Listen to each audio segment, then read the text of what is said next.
Beleza? Bom dia. Bom dia. Manhã ainda bonita. Nasceres de sol bonitos aí à nossa disposição. O pessoal mandando na televisão. O Mauro mandou da casa dele. Lindíssimo nascer de sol. E depois uma brincadeira dos três blasfemos irmãos. Aliás, característica nossa que a gente gosta muito na gente.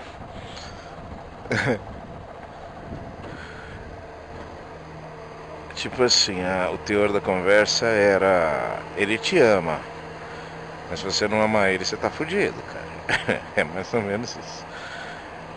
É uma criação de um caráter divino que tem tudo menos amor, né? É amor, é amor, é amor. Mas é amor assim, tá comigo, senão tá fudido, né? Tipo assim, é melhor me amar, senão você tá fudido. Enfim, vamos parar com isso, vai.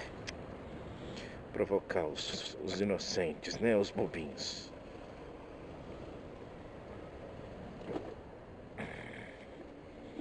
Vamos atacar aí na frente, ó. Queria mostrar um negócio pra vocês.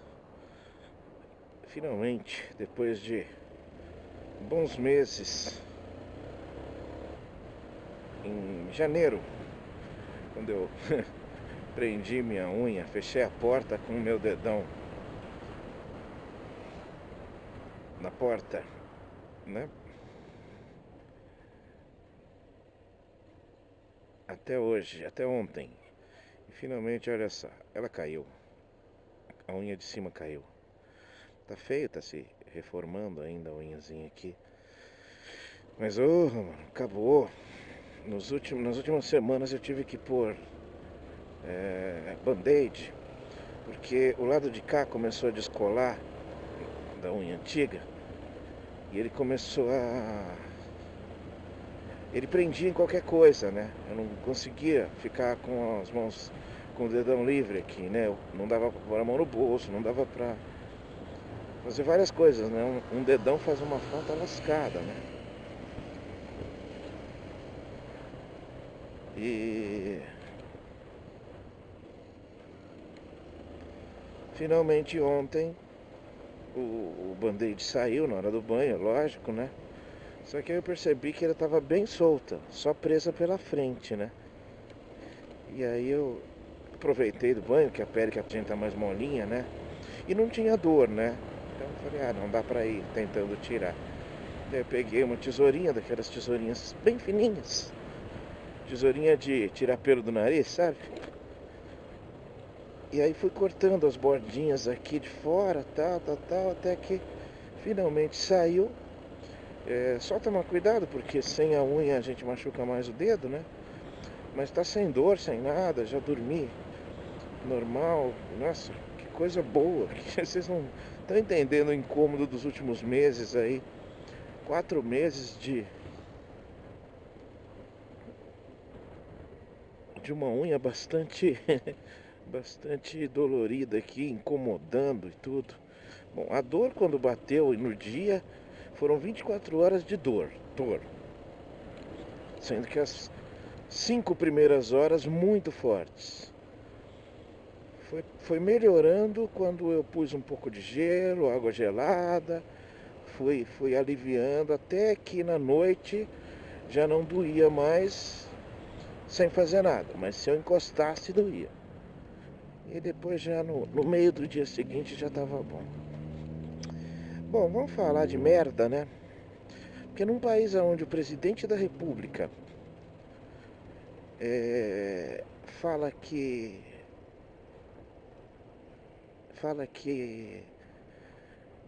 não queremos ser conhecidos como um país do turismo gay.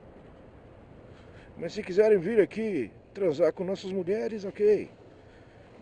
Num país em que o presidente da república fala isso, a gente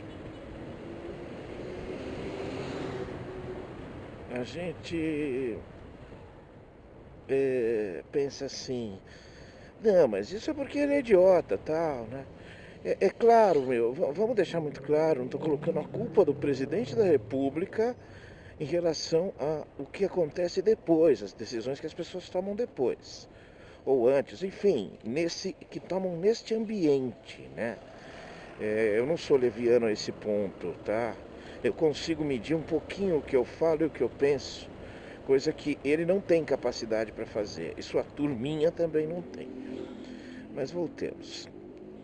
Então tá lá o cara, né?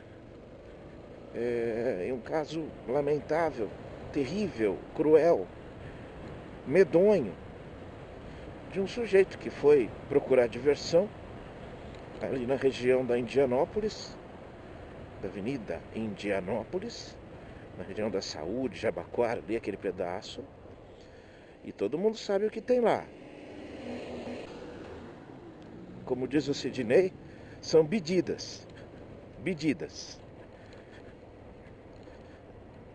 Estão lá, ganhando a vida, fazendo o que podem, o que querem. E na boa, nessa eu entro de cabeça dizendo, não estão enchendo o saco de ninguém. Não estão apontando arma para ninguém. Para ninguém. E vamos deixar de ser hipócrita, porque se não tem quem procura, não tem quem oferece. Falou?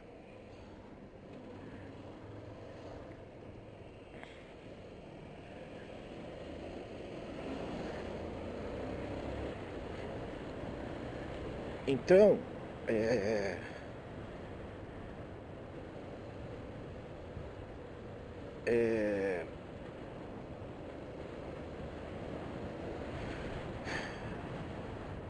foi lá o sujeito, em busca de diversão, conheceu a menina.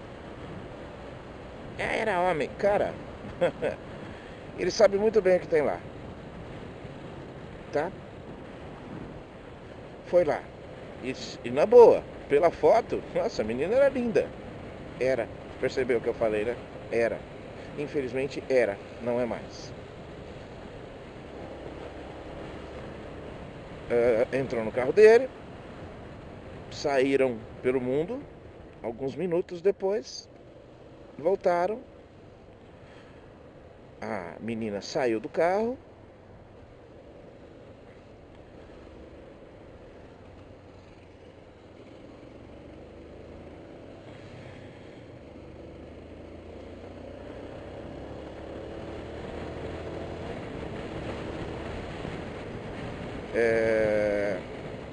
Ele foi embora. Alguns minutos depois ele voltou com uma ripa de pau na mão,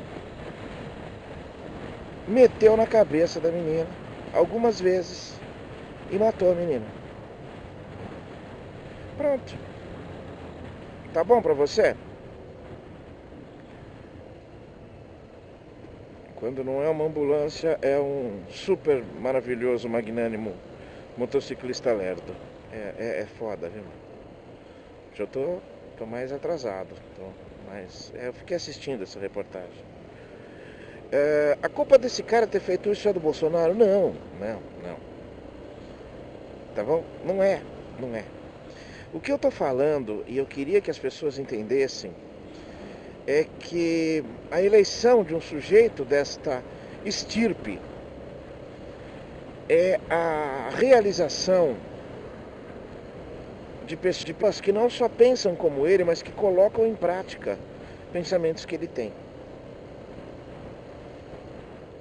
Esse povo tem tanta raiva da homossexualidade, porque na verdade é um medo, é um pânico pela homossexualidade, que eles são capazes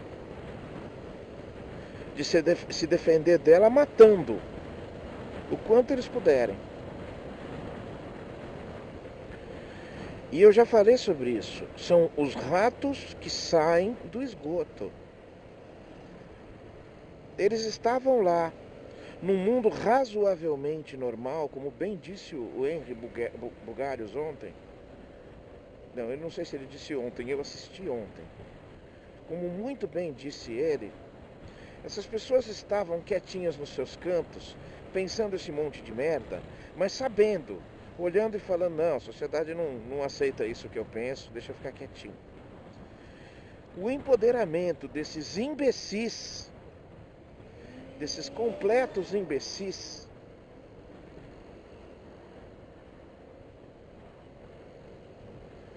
é que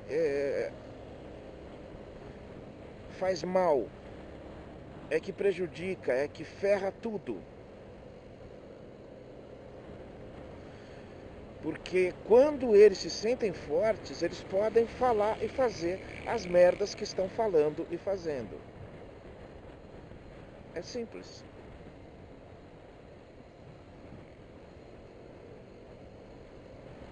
É simples. E não tem melhora na economia, que na minha opinião sempre foi uma grande falácia. Eles não têm capacidade técnica para fazer melhora alguma na economia. Arrancaram esse Paulo Guedes lá das profundezas do Chile, depois que ele teve alguns probleminhas com a justiça aqui, com a Comissão de Valores Mobiliários, por exemplo, para tratá-lo como um gênio e o responsável pela mudança. Eu não vou ficar aqui de novo falando sobre reforma da Previdência. Eu estava falando sobre homofobia. E é importante que eu fale sobre homofobia. É sim muito importante que eu fale sobre homofobia.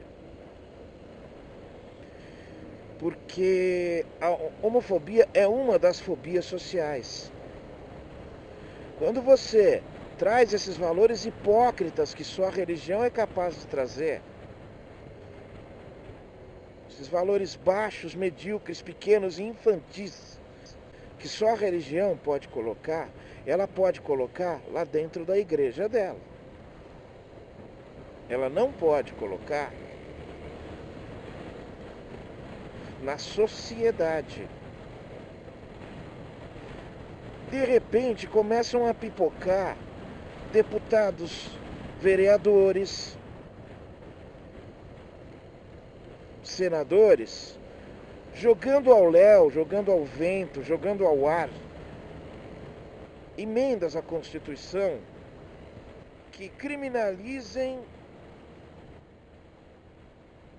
a crítica religiosa. Mas qual crítica religiosa? A cristã. Tá? Começam a aparecer figuras desse naipe que mandam um projeto de lei para a Câmara dos Vereadores, obrigando as crianças a lerem a Bíblia antes das aulas. E a argumentação é a melhor de todas.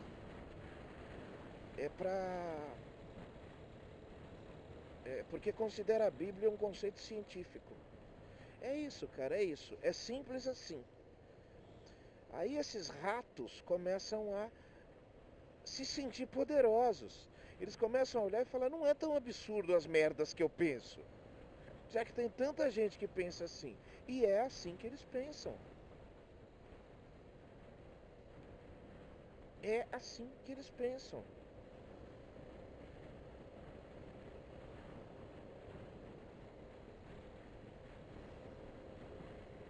Ameaça de morte, infernizar a vida de pessoas que pensam diferente. É assim que começa. Gente, não podemos perder a laicidade do Estado. Não podemos. Este é o contexto social mais importante, é a conquista social mais importante que nós temos nesse momento na nossa mão.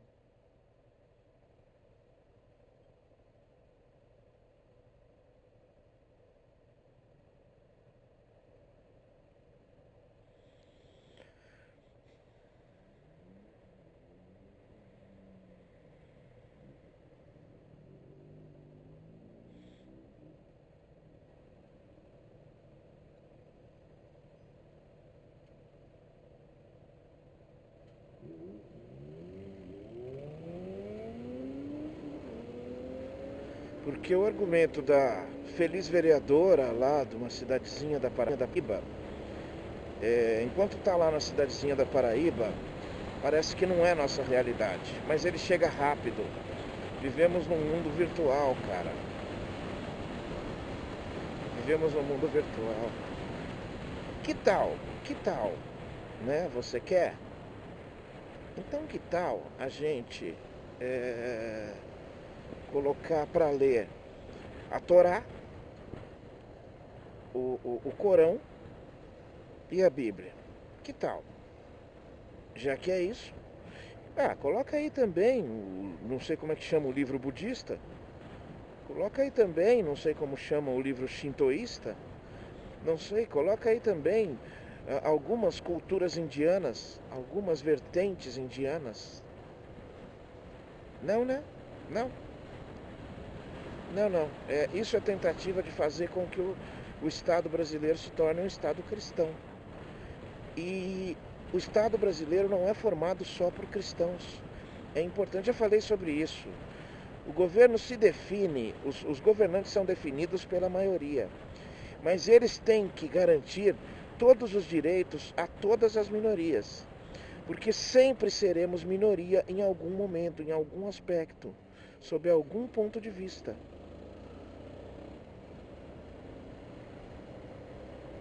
É importante que a gente entenda isso. Sempre seremos minoria. Por algum aspecto você é minoria. Físico, cultural, social, por qualquer aspecto. E outra, se tirar você do seu meio, você será minoria imediatamente, independente de qualquer coisa. Então a gente não está entendendo. E por que eu acabei chegando na Bíblia, na questão cristã, falando de homofobia? Porque como qualquer livro sagrado,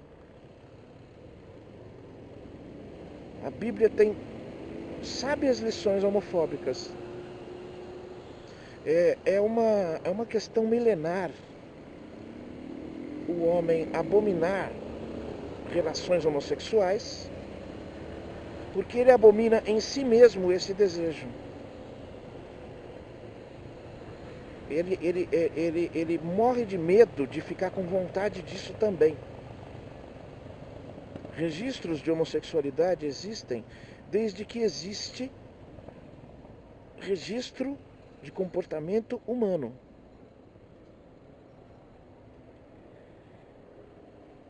E é uma briga santa e milenar do ser humano contra isso.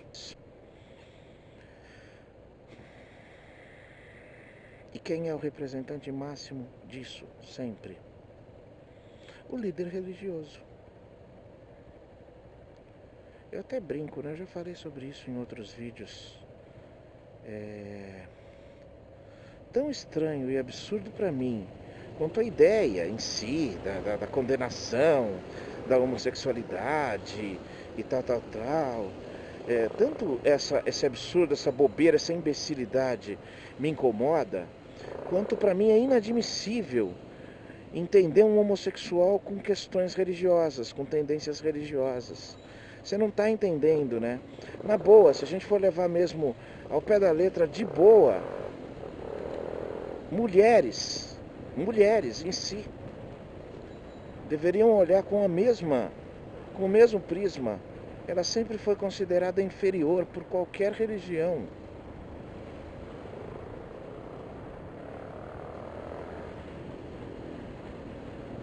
Como qualquer minoria.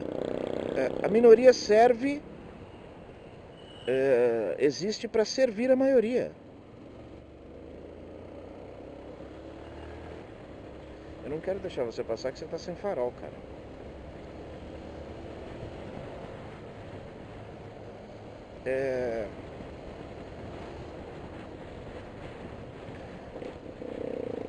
E a religião sempre vai lutar para que esse tipo de comportamento se fixe.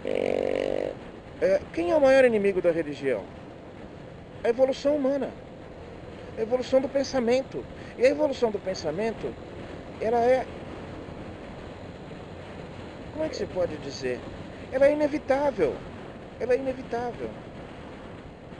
É evidente que a evolução do pensamento abre prismas e sensibilidades que nós não tínhamos e causa por alguma contrapartida, algum sofrimento. Causa a responsabilização pelas desigualdades. E é muito mais confortável você estacionar e não perceber. Você ter a desculpa de dizer, não, eu sigo preceitos. E ali fica.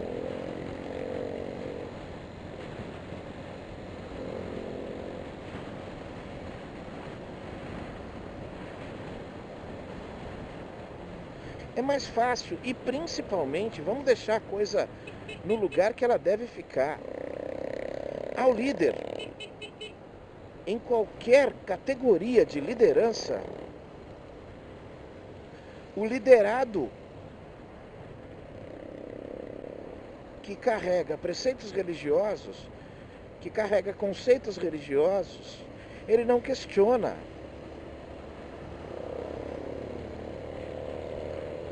Ele não questiona, não dá para questionar, né? Ele está acostumado a falar, é assim porque é assim, a ouvir, é assim porque é assim. E tá bom, né? Então tá. Então é mais fácil controlar, é mais fácil manter os seus padrões, os seus fáceis padrões de dominação.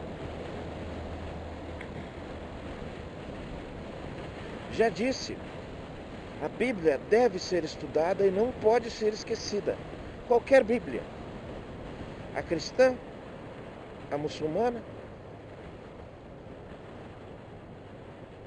a islâmica, a budista, a oriental, a qualquer que seja, a indiana.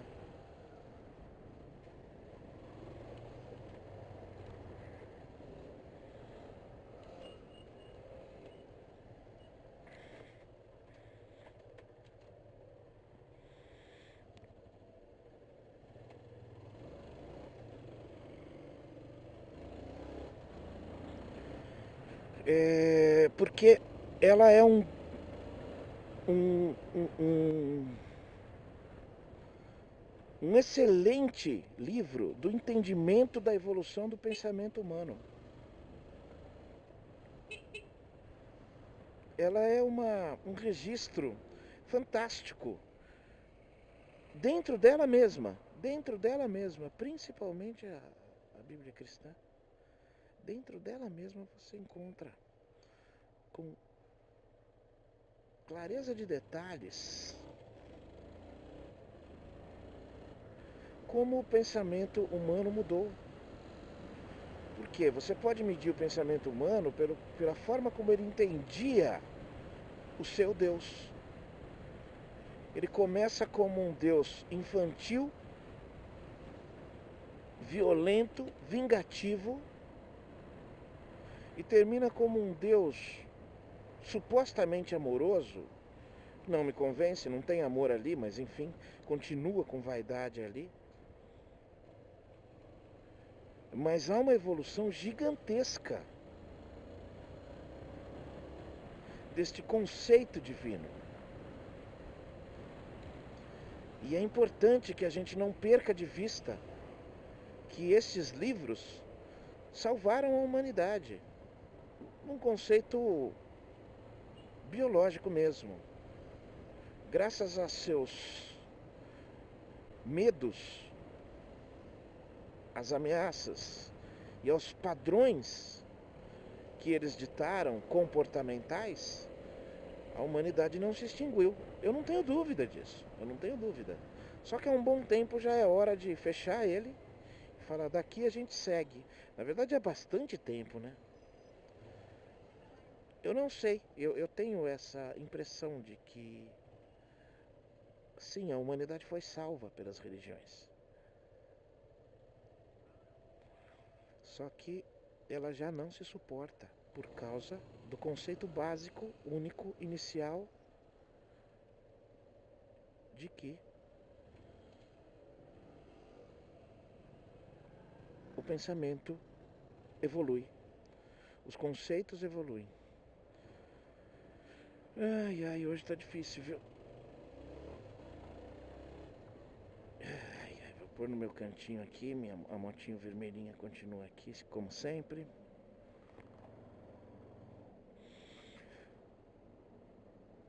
E vou deixar aqui de novo. Pronto.